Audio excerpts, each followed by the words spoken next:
realized that we're heading home down. Decided to speed up a little bit. That's how this horse is. On the way there, you think you're just an old hag, but once he realizes you're heading home, boy, he'll piggyback on the racetrack again.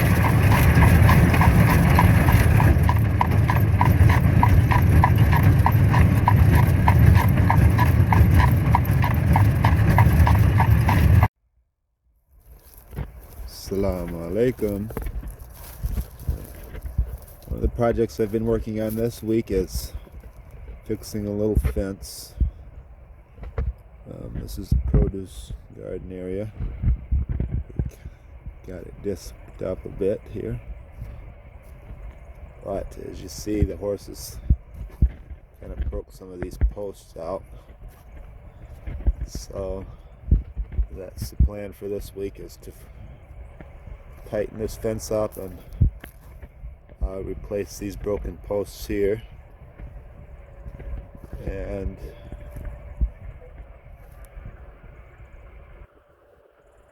I also am going to expand this here. I decided if I can clear this area back here out, I'm going to try to grow something that I can feed for livestock feed in this back section. I was thinking about growing mangoes, mango beets. I don't know if you heard of those, but that's what I'd like to grow back here. And then maybe do pumpkins or some kind of cash crop, and something that if it doesn't sell good, I could still just feed it to the livestock. So I got these fence posts free. I don't know if you follow my channel, you might remember a couple months back I got a bunch of free wood from the pickle factory when they went out of business. So I got all of these. Most of them are hardwood. It was, I think, 18 or 20 posts in all. But since we're having this little warm spell, I thought I would just plant all these posts, and then even if it does get cold again and the ground freezes, I can still stretch the wire over them, no problem. So this is what I've been working on today, is getting these posts in the ground. And then I want to clear this whole area out, cut all these trees down.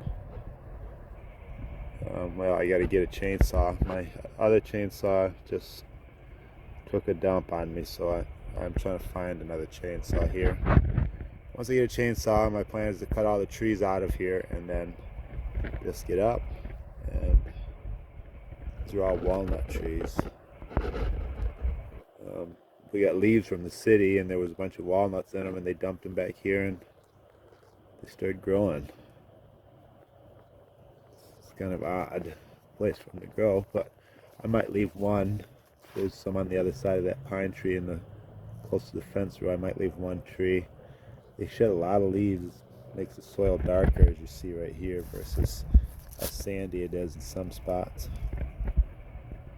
But yeah, cut all these trees out here, disc this up, and then this will be an additional food plot for the livestock and something of that nature is what I was thinking. But my plan is to put two 16-foot gates, one here at this end, and then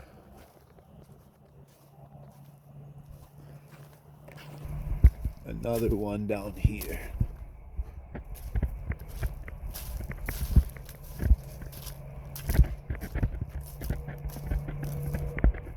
So that's what I'm going to work on here. I just got to plant these 3 posts. You got to measure 16 feet between there, and then plant these 3 posts, and then it'll be ready, except for the wire.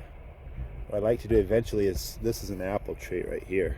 I think it's a, I think it does Yellow Delicious or something.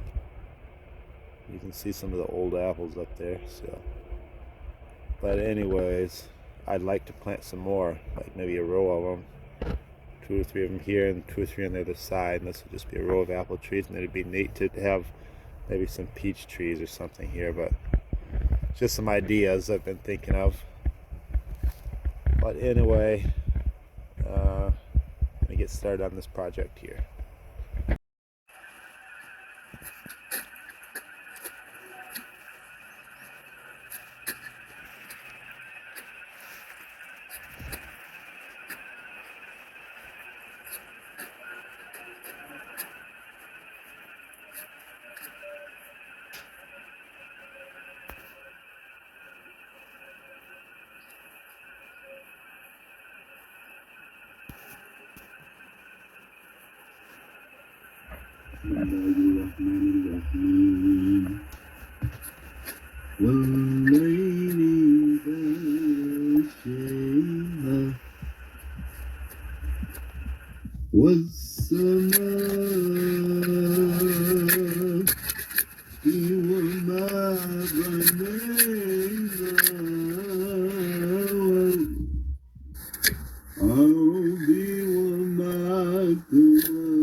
So this is what I got done on the fence. I replaced these 3 broken posts last night, yesterday evening.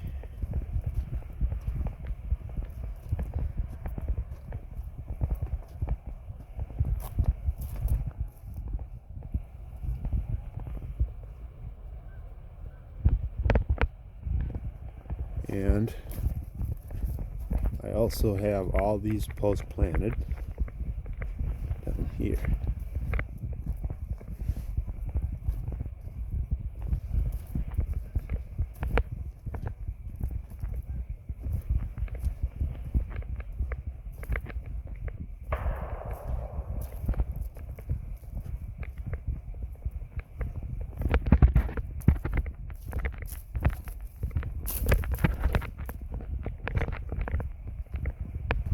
This can all be a new section of the produce. Like I was saying earlier, I just clear the trees out of this area.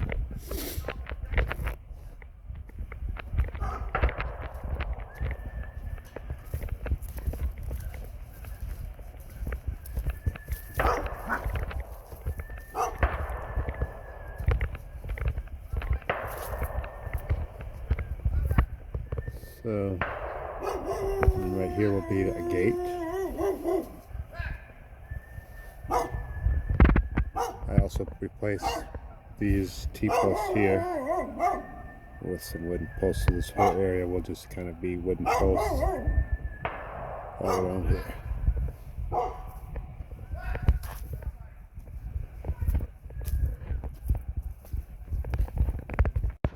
So basically my next step in this is to build the braces, corner braces, so that I can stretch wire over it. And I just had a couple extra posts that were too short that I just put there, and I can cut them to fit in there when I make my braces. And then all this wire will have to be retightened. You can see how loose it is, and the horse is pushing on it all summer. It's probably been a couple of years since I've done anything to this fence, so it is time to retighten it all up again.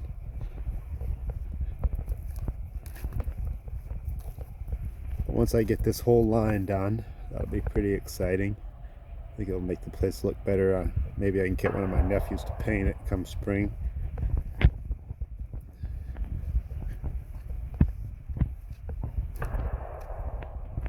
The other thing I did was started on the summer kitchen roof.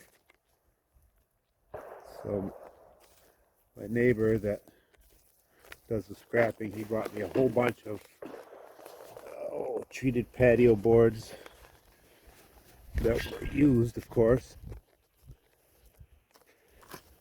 but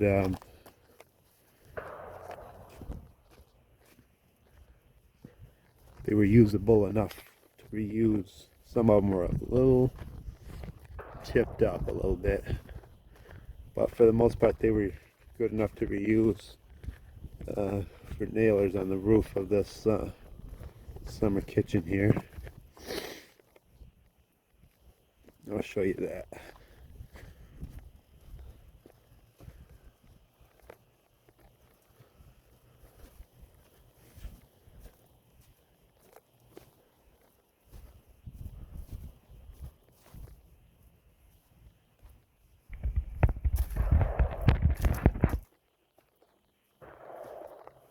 So yeah, I started on the roof. This is what I got done so far. And these were the patio boards here. They're not brand new, but they'll hold for the roof. So that was all free material. These boards I'm using here for rafters, actually my boss had an old hay wagon and he had to tear all the boards off so he could throw them in the dumpster, or he wanted to take them back to the dump and burn them. But I asked him if I could have some of them, and they were all long enough to work for the roof on this. I'm pretty excited about this. I'm going to put one more row across here, and then I can start putting the sheet metal on.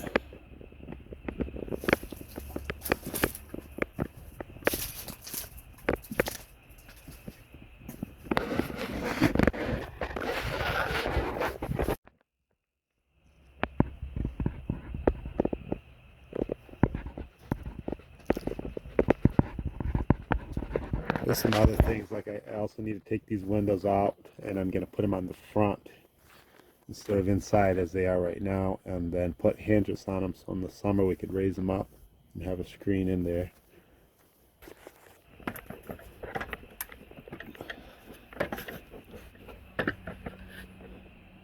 But that's what's going on with this project here.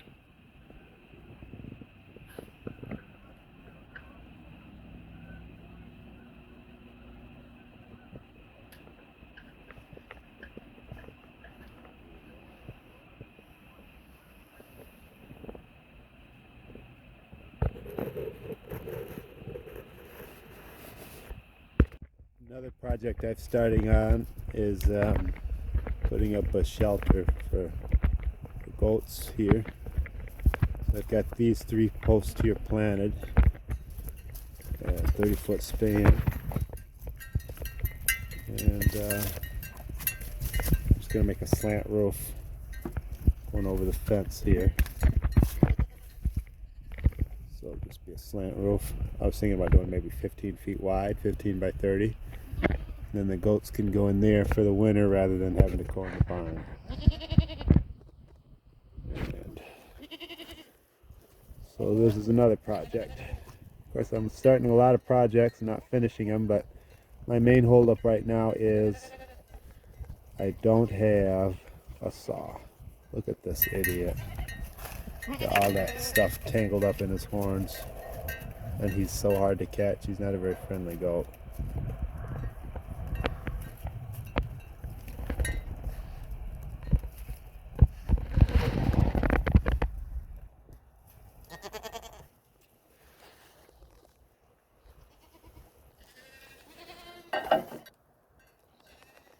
But anyways, until I get my saw, I'm just sort of starting some projects, and then once I get the saw, I will go around and finish them off one by one. But that is where things are at right now.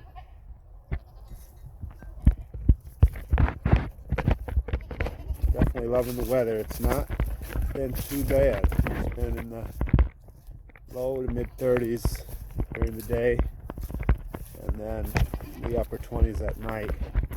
Actually, the last couple of days, yesterday it got up to 50, and then the day before it was like in the low 40s. It's been pretty mild. Can't complain. A lot of stuff done. It's a lot easier working in this weather than if we had snow up to our knees or something. But so it goes.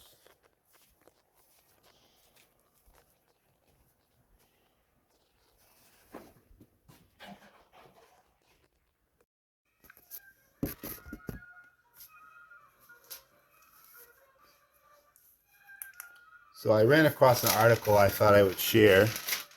It was titled, "Conservative Parents Raise Better Children."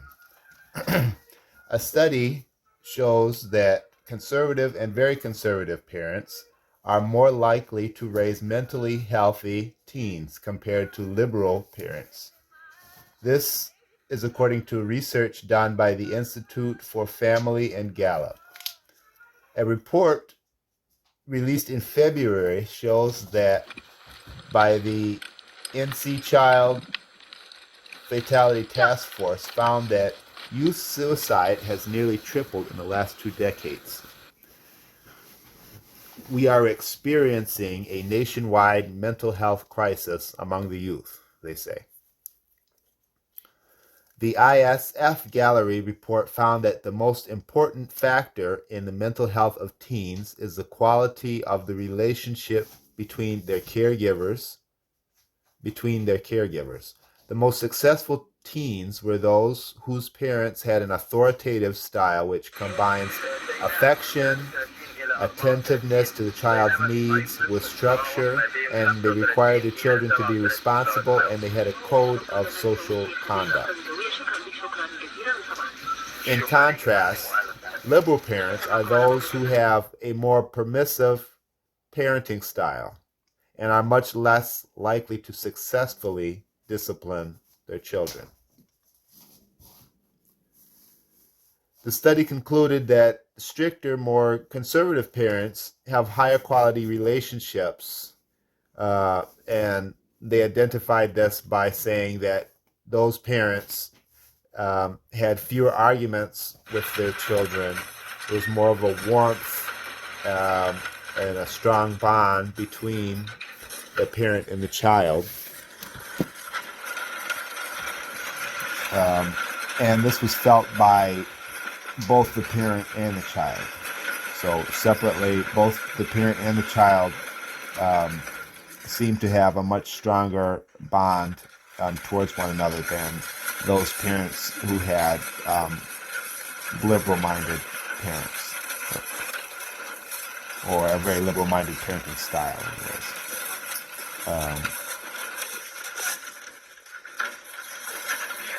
The report concluded, and I thought this was important too, that the household income, the parental education, The race and ethnicity were largely unrelated to the quality of parenting and the mental health outcome of the teens.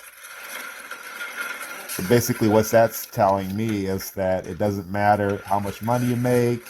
You don't have to have a master's degree or some high education to be a good parent. It doesn't matter what color you are, what race you are, what language you speak. But in order to raise successful teens, you need to spend quality time with them on a regular basis and let them know that you're there for them and not let them get away with everything. There has to be boundaries. There has to be guidelines and boundaries. There has to be a code, a certain way you're expected to act in public, uh, you know, and of course, once again, combined with affection. But giving them too much affection and no boundaries, is disastrous, as well as, that's what they said, the liberal parents that had a very relaxed style of parenting, no boundaries. Those are the ones who are producing these mentally ill children that are going around shooting up schools and all this other thing. And the parents who are more conservative, who have rules that show affection but yet have boundaries and guidelines, those are the ones who are producing children who grow up to be an asset to the society and not leeching off the system and living off their girlfriend, living on food stamps, etc. Not that it's wrong to get food stamps or something if you need them, but there's people who make a living off food stamps and they don't even try to hold down a job or anything like that. And that's what I'm referring to. But anyways, this study, the data for analysis was collected from 2,995 parents and adolescents between June and July of 2023. So I just thought that was an interesting study, and it shows once again that the old-fashioned way was always the best way. That's live and let live. The new age parenting style is what is causing all our teen problems, teen epidemics, and all this trouble we have with these teenagers in society that don't know where they fit in. The stricter parents are those who have already defined the boundaries. And I read a different study some time back that was saying about religious parents, such as people in our religion and more conservative religions, that their teens are much more happier.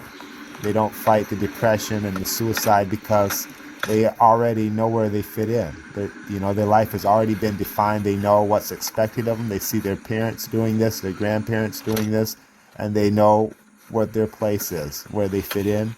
And so they're less likely to be unhappy and depressed and to act out because their life has been defined. They have a place, they have a measure that they have to measure up to, something to live up to. And the parents are there supporting them along the way, helping them to get there.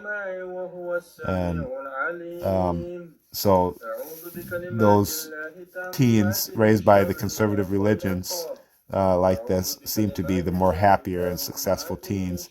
They weren't struggling to find themselves. They already know who they are. They know what they've learned from a young age how to work, and they figured out by the time they're an adult which work they like best, and are able to be supported by their parents to continue on to have a successful life. And they don't have to search for themselves and go through all of these different issues trying to find themselves, because they already know who they are and what's expected of them. And once you know what your limits are, then you can be happy within that limit, because that's you know where your boundaries are, where you can go and where you can't, and you figure out in the place that you can go what you can do to enjoy yourself and have fun. and so forth. So I just thought I would share this information, and once again, encourage those who are doing it the old-fashioned way to continue doing it. My parents raised us that way, and I got to say, none of my siblings ever went to prison. We all have a good work ethic. We didn't all stick with our parents' religion, but we all have deep religious views and high morals. And I think that also attests to, our parents, the way